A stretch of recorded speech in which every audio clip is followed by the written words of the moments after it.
हाँ जी, ये जो लगी हुई है इसको कहते हैं जज़म। ये जज़म जिस हरफ के ऊपर आती है उस हरफ को साकिन कहते हैं। ठीक है, अब ये जज़म आई है वाव के ऊपर, तो इसका नाम क्या हो गया?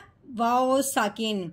ठीक है, हर हरफ जो होता है जज़म वाला उसको साकिन तो कहते हैं, और साकिन की तारीफ यही है कि वो पिछले वाले हरफ को अपने साथ मिलाता है। ठीक है, लेकिन जब हो ये जज़म वाला हरफ वाओ, जज़म वाला हरफ क्या हो? वाओ हो, यानी कि वाओ साकिन हो, तो उसमें कायदा अलहदा जारी होता है। वो सेम दूसरे हरफों की तरह कायदा नहीं होता। इसका कायदा क्या है कि वाओ साकिन हो और उससे पहले हरफ पे पेश हो। वाओ साकिन और उससे पहले हरफ पे पेश आ जाए तो पिछले वाला हरफ उसके साथ मिलेगा तो सही, मिलना तो है ही, लेकिन साथ साथ एक अलिफ के बराबर लंबा भी होगा। अब इसको हमने लंबा करने के लिए किस तरीके से पढ़ना है? रो वाओ पेश रू। ठीक है, रो को वैसे पढ़ते थे रो पेश रू, इस तरह पढ़ा जाना था। वाओ साकिन होने की वजह से पिछले वाले को उसके साथ मिलाने के साथ साथ क्या हो गया? रू, एक अलिफ के बराबर हमने लंबा कर दिया। आगे जो जीम है, जीम के नीचे क्या लगी हुई है? जेर लगी हुई है। जीम जेर जी बुरू जी। हाँ जी, अब हमने करना है यहाँ पे वकफ। तो वकफ की सूरत में आखिर वाला जो हरफ होता है वकफ के साथ वाला, उसको करते हैं साकिन। अब वकफ के साथ वाला जो हरफ है वो कौन सा है? जीम है। तो जीम के इन हरफों में से है हरूफे कलकला में से। तो बात क्या है कि हरूफे कलकला जो है उसके ऊपर ये वाली जज़म आ जाए, हरूफे कलकला वकफ की सूरत में साकिन हो तो उसको हिला के पढ़ते हैं। यानी कि एक होता है आवाज को बंद करना, सुकून से अदा करना, एक होता है उसको वापस सुकून से अदा करने के बाद उसको वापस भी लेके आना। ये जो कलकला वाला हरफ होता है उसको हिला के वापस लेके आते हैं। अब हमने जैसे पढ़ा है बुरूजी, आगे वकफ बुरूज, इस तरह हमने, अगर तो हम इसको ना हिलाएं फिर इसने पढ़ना था बुरूज, ये हो गया साकिन। लेकिन साकिन होने वाला हरफ क्या था? जीम था, रुफे कलकला था। फिर हमने इसको कैसे हिलाया? बुरूज। इस तरीके से हमने इसको क्या कर दिया? हिला दिया। हाँ जी, जब भी हरूफ कलकला हो, इन्हीं हरूफ कलकला जो है वो 5 हैं, क़ाफ़, तो, बा, जीम, दाल। इन हरफों में से किसी हरफ के ऊपर भी ये जज़म आ जाए या वक़फ़ आ जाए उसके साथ, तो फिर इसको हमने हर सूरत पे हिला के पढ़ना है। नहमदुहु व नसल्ली अला रसूलिहिल करीम, अम्मा बअद फ़अऊज़ु बिल्लाहि मिनश शैतानिर रजीम, बिस्मिल्लाहिर रहमानिर रहीम। अस्सलामु अलैकुम व रहमतुल्लाहि व बरकातुहू। उम्मीद है आप सब खैरियत से होंगे। इंशाल्लाह जहाँ होंगे ईमान और सेहत की नेमत से माला माल होंगे। हाँ जी, तो आगाज़ करते हैं हम अपने आज के सबक का दुआओं के साथ। तो चलिए शुरू करते हैं। अल्लाहुम्मा सल्ली अला सय्यिदिना व मौलाना मुहम्मदिन व अला आलि सय्यिदिना व मौलाना मुहम्मदिन व बारिक व सल्लिम। रब्बि इश्रह ली सदरी व यस्सिर ली अमरी वहलुल उक़दतम मिन लिसानी यफ़क़हू क़ौली। Rabbi ज़िदना इल्मा, rabbi ज़िदना इल्मा, rabbi ज़िदना इल्मा। अऊज़ु बिल्लाहि मिनश शैतानिर रजीम, बिस्मिल्लाहिर रहमानिर रहीम। हाँ जी, आज हमारी सूरतुल बुरूज शुरू हो रही है। ठीक है, हाँ जी, ये है वाओ। वाओ के ऊपर जो लगी हुई है इसको ज़बर कहते हैं। ठीक है, इसके आगे आ गया है अलिफ। ठीक है, उसके आगे भी आ गया है लाम, उससे आगे क्या आ गया? सीन। इसके ऊपर लगी हुई 3 दंदों वाली शद। बात का मतलब ये है कि जब भी हमने कोई हरफ पढ़ना है उसको पढ़ने से पहले अगले हरफ को ज़रूर देखना है कि किसी हरफ पे ये शद या ये वाली जज़म तो नहीं आई। ठीक है, अगर ये शद या जज़म आई है तो फिर उसको पढ़ने के लिए ध्यान रखा जाता है। ठीक है, अब वाओ के ऊपर ज़बर है, वैसे तो हम वाओ ज़बर वाह पढ़ सकते थे, फिर आगे अलिफ है, वाओ अलिफ ज़बर वाह भी पढ़ सकते थे, लेकिन देखते देखते आगे नज़र पड़ी कि सीन के ऊपर शद भी लगी हुई है। अगर हम वाओ को ज़बर के साथ पढ़ देते, अलिफ के साथ पढ़ देते, तो जो शद वाला हरफ होता है वो पिछले वाले हरफ को अपने साथ मिलाता है, फिर इस सीन के साथ मिलने वाला कोई हरफ बाकी ना रहता। अब हमने क्या करना है कि वाओ को इस अलिफ के और लाम के बजाय आगे जो सीन है जिसके ऊपर शद लगी है उसके साथ मिलाना है। ठीक है, तो कैसे पढ़ेंगे? वाओ सीन जबर वस, ठीक है, वस। सीन के ऊपर लगी हुई है जबर, सीन जबर सा, वस्सा। हाँ जी, आगे देखें, ये मीम है, मीम के ऊपर जो लगी हुई है इसको जबर कहते हैं, ठीक है, ये मीम की जबर है। आगे ये इसके साथ लगा हुआ है अलिफ, ठीक है। अलिफ से पहले जबर आ जाए तो उस हरफ को एक अलिफ के बराबर लंबा करते हैं।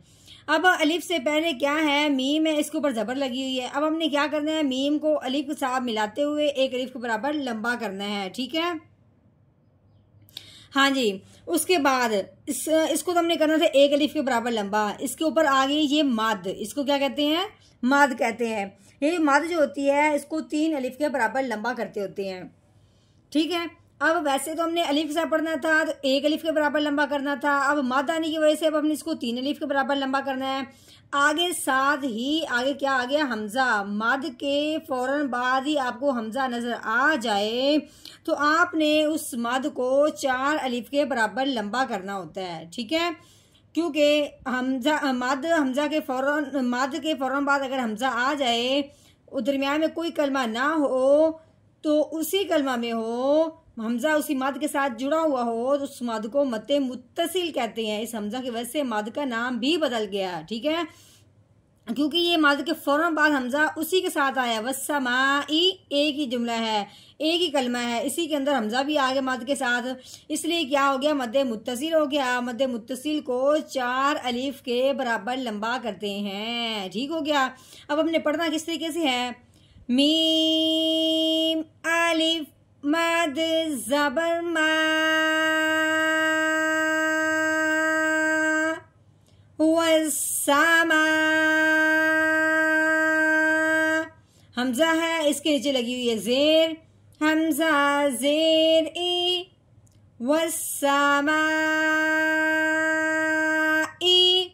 हाँ जी, आगे देखते हैं, ये राल, राल के ऊपर लगी हुई है जबर, आगे इसके साथ आगे अलिफ, लेकिन आगे कोई शाद वगैरह जस्म नहीं है। तो अब हमने कैसे पढ़ना है, हमने पीछे क्या भी पढ़ा था कि अलिफ से पहले हरफ पे जब जबर आ जाती है उस हरफ को अलिफ के साथ मिलाते हुए एक अलिफ के बराबर लंबा करते हैं। तो कैसे पढ़ेंगे, राल अलिफ जबर रा, ठीक है, रा। हाँ जी, ता के नीचे क्या लगी हुई है, जेर। आगे देखें, ये अलिफ भी है, आगे ये लाम भी है। आगे हमने क्या देखा था, क्या कहा था, अगर हरफ को पढ़ते हुए आगे जरूर देखना है कि अगर ये जज़म आ जाए या इस तरह की शद आ जाए तो वो हमने उसका ध्यान करना है। अब ध्यान क्या होगा कि ये जो दरमियान में अलिफ है इसको नहीं पढ़ना, ये ता को लाम के साथ मिलाना है इस जज़म की वजह से, ठीक है। तो कैसे पढ़ेंगे, तालाम जेर तिल रातिल। हाँ जी, आगे क्या है, बा, बा के ऊपर लगी हुई है पेश, आगे रॉ, रॉ के ऊपर भी पेश, आगे ये वाओ, वाओ के ऊपर आगे जज़म। हाँ जी, पहले तो ये पढ़ते हैं, बा पेश बो। हाँ जी, आगे ये रॉ के ऊपर जो पेश लगी हुई है उसको पढ़ने से पहले जब आगे देखा है वाओ के ऊपर क्या लगी हुई है, जज़म लगी हुई है। तो हमने क्या कहा था कि जज़म वाला जो हरफ होता है उस हरफ को साकिन कहते हैं। साकिन हरफ जो होता है वो पिछले वाले को अपने साथ मिलाता है। ये बात होती है हर साकिन हरफ की, हर जज़म वाले हरफ की। लेकिन जब जज़म आती है वाओ के ऊपर तो उसकी बात अलहदा हो जाती है, क्योंकि उसको पढ़ने के लिए एक कायदा चाहिए होता है। क्यों, क्योंकि इसका कायदा ये है कि वाओ साकिन हो, उससे पहले हरफ पे पेश आ जाए। वाओ साकिन से पहले हरफ पे पेश हो तो उससे पिछले हरफ को उसके साथ मिलाते हुए एक अलिफ के बराबर लंबा करना होता है। तो कैसे पढ़ेंगे, रो वाओ पेश रू बुरू। हाँ जी, आगे ये जीम, जीम के नीचे लगी हुई है जेर, जीम जेर जी बुरू जी। हाँ जी, आगे ये आ गया वकफ। वकफ की सूरत में आखिर वाला जो हरफ होता है वकफ के साथ जो लगा हुआ होता है, ये वकफ के साथ वाला हरफ है, उसको कर देते हैं साकिन। जिस तरह जज़म आने की वजह से हरफ साकिन हो जाता है, इस तरह हमने इसको वकफ के साथ वाले हरफ को क्या करना है, साकिन करना है। अब साकिन का मतलब ये है कि हमने उसके ऊपर जबर जेर पे जो कुछ भी लगा है वो उसको हटा देना है। उसका जो मखरज है, उसकी जो आवाज़ है, बस उसको बाकी रखने देना, बाकी ख़त्म कर देनी है। फिर ठीक है, दूसरी बात यह है कि जो साकिन हरफ होता है उसको भी देखा जाता है कि साकिन होने वाला हरफ है कौन सा। साकिन होने वाला हरफ था जीम, तो जीम हरूफ कलकला में से है। हरूफ कलकला का कायदा है कि हरूफ कलकला पे जब जज़म आ जाती है, ये वाली हरूफ कलकला वक़फ़ की सूरत में साकिन हो जाता है तो उसको हिला के पढ़ते हैं। अब अपने वक़फ़ की सूरत में इसको साकिन भी करना है, फिर इसको हिलाना भी है, यानी कि इसको हटा के वापस ज़बान को वापस लेके आना है। तो कैसे पढ़ेंगे? आगे वक़फ़ बुरूज, बुरूज। अगर हम इसको ना हिलाएं तो फिर क्या पढ़ना था? बुरूज, इस तरह। लेकिन हरूफ कलकला होने की वजह से इसको हमने हिलाया बुरूज, इस तरह करके। हाँ जी, मुकम्मल लहर का हमने कर लिया है तोड़। अब हमने करना है इसका जोड़, रवानगी के साथ पढ़ेंगे। तो कैसे शुरू करते हैं? अऊज़ु बिल्लाहि मिनश शैतानिर रजीम। सूरतुल बुरूज मक्किय्या। बिस्मिल्लाहिर रहमानिर रहीम। वस्समाइ ज़ातिल बुरूज, वस्समाइ